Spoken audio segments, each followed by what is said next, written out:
Assalamu alaikum warahmatullahi ta'ala wa barakatuhu. Manya-manyan mutane da ke cikin wannan gida namu mai tarin albarka, muna gaishe da kowa da kowa, muna kowa fatan alkhairi, tun daga kan maza da mata, yara da manya, da waɗanda suke baƙi a cikin wannan gida da kuma waɗanda suka daɗe da ma sun san irin al'amuran da muke kawo a cikin wannan gida mai tarin albarka. To kwana biyu dai kun ji mu shiru, abubuwa ne suka yi mana yawa, mana afuwa, amma in Allah ya yarda za mu ci gaba daga inda aka tsaya in Allah ya yarda.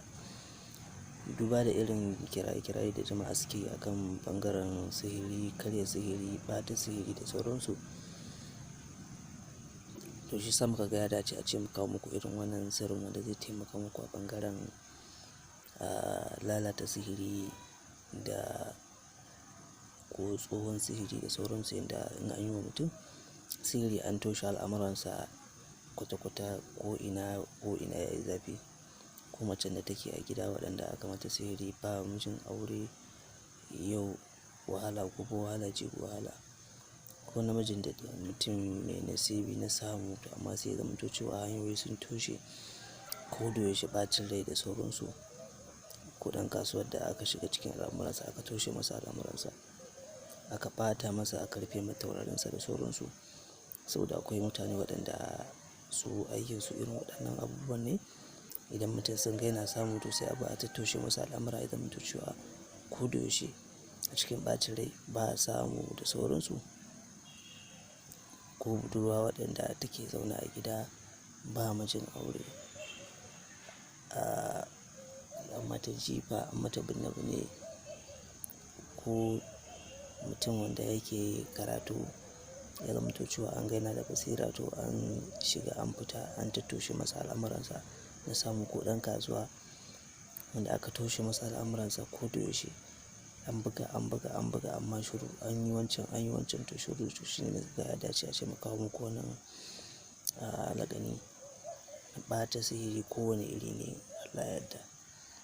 To farko dai yadda za a yi shi ne, za a samu tasa irin wannan wanda kuke ganinta. In ba ta samu ba, to a samu silba mai haske wanda mutum in ka leƙa za ka iya ganin hoton ka haka, irin mai hasken nan sosai. To shi kenan, sai a zo da ita, sai a samu tawada da alƙalami, sai a rubuta kursiyu harafi. Za a rubuta ta gata nan da kuka na zagaye rubutun, to haka za a yi ta harafi za a rubuta.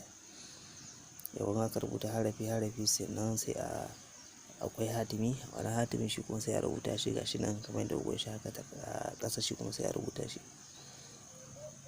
Bayan an rubuta, sai a samu ruwan zamzam. Yawan an samu ruwan zamzam, sai a wanke rubutun.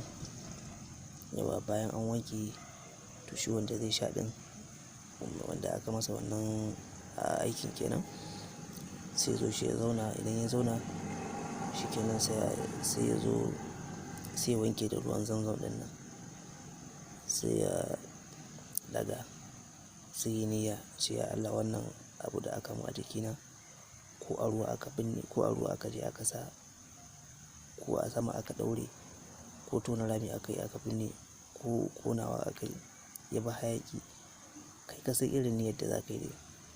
Shi kenan sai ka ɗaga, sai ka yi muku ruwa 2 zuwa 3. To sai ka rage sauran, sai ka shafe jikinka gaba ɗaya, sai ka shafe jikinka. To sai ka ɗan ɗauki 'yan mintuna, sai a je a samu babbar kaza fara. Babbar kaza fara za a samu, sai a yanka, a yi sadaka. To in Allah ya yarda, duk wani abu na jikinka, in Allah ya yarda, Allah zai lalata shi sosai ma. Ko wannan mujarrabi ne wallahi, kamar yadda kuka ga hatimin nan, gashi nan yadda abin yake.